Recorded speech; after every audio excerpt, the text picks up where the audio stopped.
In all the Rhine provinces, the virtuous spouse of Count Siegfried of the Palatinate was esteemed and venerated. The people called her Saint Genovefa, which name indeed she was worthy of, as she suffered cruel trials and sorrows. Siegfried's castle stood near the old town of Andernach, just at the time when Charles Martel was reigning over the Franks. Siegfried and his young wife lived in peaceful unity till a cloud came over their happiness. The much-dreaded Arabs from Spain had forced their way into Gaul, and were now marching northwards, burning and destroying all on their course. The enemies of the cross must be repulsed, unless the West was to share the fate of Africa, which had been subdued by the Mahometans.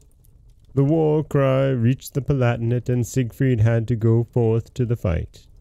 Equipped in his armor, and having kissed his weeping wife, he bade farewell to the castle of his fathers. But he was sad at heart at leaving the spot where the happiest days of his life had been spent. He entrusted the administration of his property to Golo, his steward, and recommended his beloved wife very earnestly to his protection, begging her in turn to trust him in everything. The poor countess was heartbroken at this bitter separation. She felt the loneliness of the castle deeply, and longed for his happy presence and the sound of his voice. She could never speak to Golo as to the friend to whose care her husband had recommended her. Her pure eyes shrank from the passionate look which gleamed in his. It seemed to her that he followed her every movement with a look which her childlike soul did not understand. She missed her husband's presence more and more. She would go out on the balcony and weave golden dreams, and while she sat there, looking out over the hazy blue distance, she longed for the moment when Siegfried would return, when he could lean her head upon his breast, and tell him of the great happiness in store for them. Perhaps the war against the heathens might last so long that she would be able to hold the pledge of their love joyfully out to him from the balcony on his return, and the countess's lovely face would be lit up with a gleam of blissful happiness, and she would while away the time on her favorite spot, dreaming and looking out into the hazy blue distance. The secret aversion which the countess felt toward the steward was not without a reason.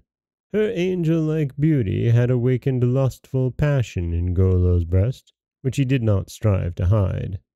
On the contrary, his frequent intercourse with her, who was as gracious to him as to all other inferiors, stirred his passion still more, and one day, losing all control, he threw himself at the countess's feet, declaring his love for her and imploring her to return it. Genovefa was horrified at this confession. With indignation and scorn she rejected his love, forbidding him to appear before her as he had utterly forgotten his duty, and at the same time threatening to complain of him to her husband. Golo's eyes flared up, and a deadly look of hatred gleamed from them. He could hope for no pardon from his angry mistress. Besides, his pride would not allow him to seek it, and now his one desire was revenge. It only remained for him to follow his dastardly plan and to avoid Siegfried's wrath. Hatred raged in his breast. He dismissed all the servants of the castle and put new ones of his own creation in their places. Then one day he appeared before the horrified countess and openly accused her of being unfaithful to her husband far away. Shame and wrath robbed Genovefa of speech. Golo explained to the servants who were standing around in silent amazement that he had already informed the count of his wife's faithless conduct, and that he, Golo, as present administrator of the castle, now condemned the countess to be imprisoned in the dungeon. The unhappy Genovefa awakened to find herself in an underground cell of the castle. She covered her face in deep sorrow, imploring him who had sent her this trial to help her in her present affliction. There, after some time, a son was born to her. She baptized him with her tears, giving him the name of Tristan, which means full of sorrows. Siegfried had already been absent 6 months. He had fought like a hero in many a desperate battle, The fanatical followers of Muhammad, having crossed the Pyrenees, struggled with wild enthusiasm, hoping to subdue the rest of Western Europe to the doctrines of Islam by sword and fire. In several encounters, the Franks had been obliged to give way to their power. These unbridled hordes had already penetrated into the heart of Gaul, when Charles first appeared and engaged the Arabs in the bloody Battle of Tours. From morning till evening the struggle on which hung the fate of Europe raged, and there Charles proved himself worthy of the name Martel, the hammer, which he afterwards received. Siegfried fought at the leader's side like a lion, but towards evening a Saccharin's lance pierced him, and though the wound was not mortal, yet he was obliged to remain inactive for several months on a sick-bed, where he thought with longing in his heart of his loving wife by the Rhine. A messenger arrived one day at the camp bearing a parchment from Golo, Siegfried's steward. The Count gazed long at the fateful letter, trying to comprehend its meaning. What he had read ran thus: "Your wife is unfaithful to you and has betrayed you for the sake of Drago, a servant who ran away." The hero crushed the letter furiously in his hand, a groan escaping from his white lips. Then he started off, accompanied by a few followers, and rode towards Ardennes, never stopping till he reached his own fort. A man stood on the balcony, looking searchingly out into the distance, and seeing a cloud of dust approaching in which a group of horsemen soon became visible, his eyes gleamed triumphantly. A stately knight advanced, his charger stamping threateningly on the drawbridge. Golo, with hypocritical emotions, stood before the Count, who had now alighted from his foaming horse, and informed him again of what had happened. "Where is the evildoer who has stained the honor of my house? Where is he, that I may crush his life out?" cried Siegfried in a fury. "My lord, I have punished the wretch deservedly and lashed him out of the castle," answered Golo in a stern voice, sighing deeply. The Count made a sign to Golo, whose false eyes gleamed with devilish joy, to lead the way. Siegfried entered the dungeon, followed by his servants, and also by those who had travelled with him. Genovefa listened breathlessly in her prison, with a loved name trembling on her lips and a prayer to God in her heart.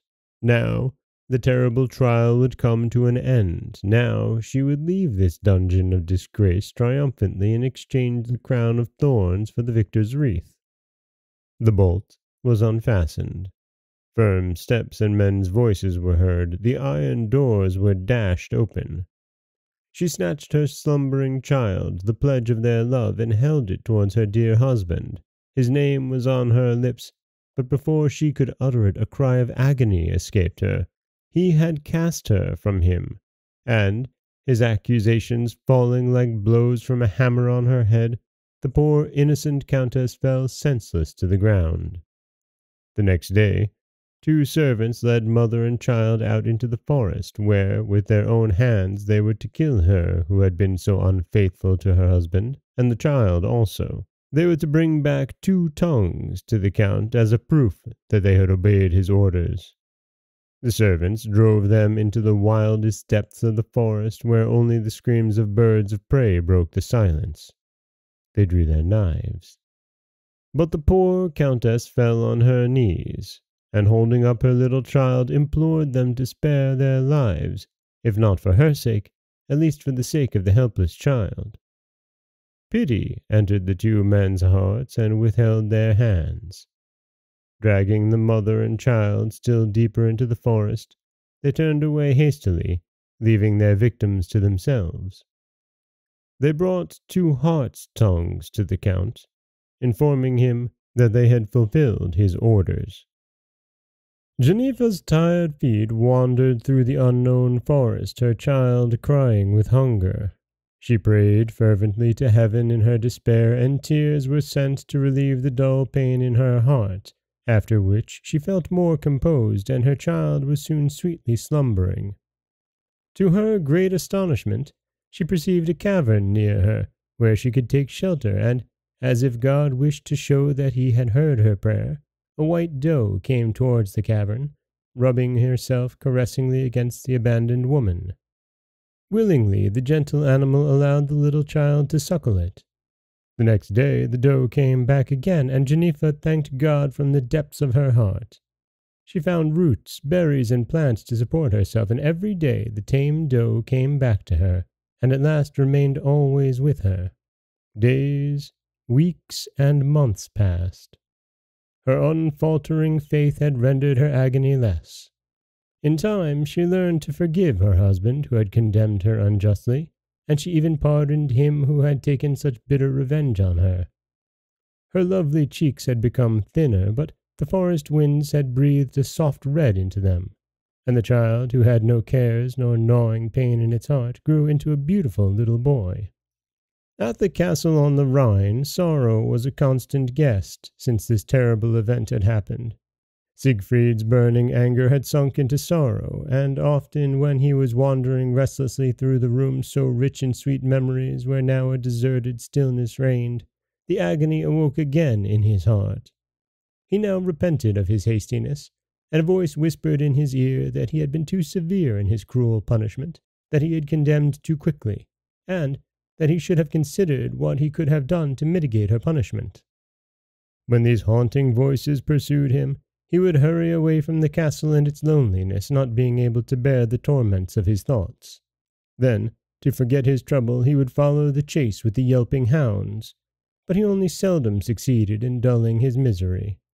Everywhere he seemed to see the pale face of a woman looking imploringly at him. The state of his master's soul had not escaped Golo, and this crafty man cringed the more to the sorrowful count, feigning to care for his welfare. A starving person accepts even the bread which a beggar-man offers, and Siegfried, supposing his steward wished to compensate him for his loss, accepted willingly every proof of devotion, and recompensed him with his favor, at the same time hating the man in his inmost soul who had rendered him such a terrible service.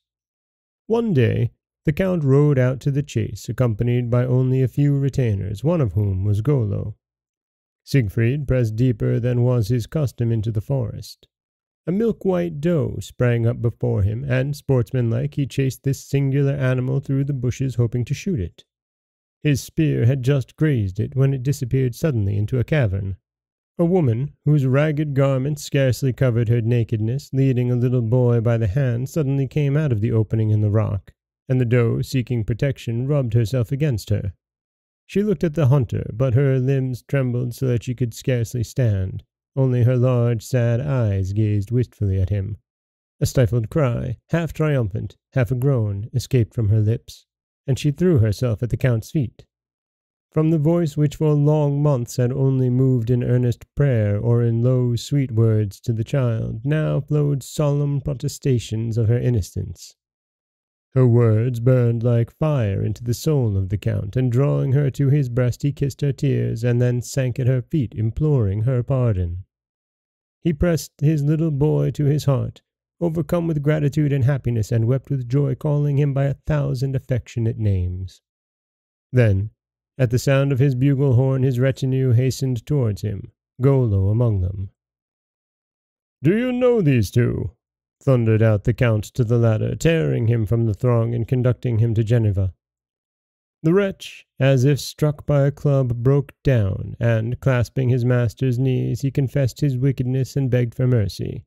Siegfried thrust him contemptuously from him, refusing sternly, in spite of the countess's intercession, to pardon his crime.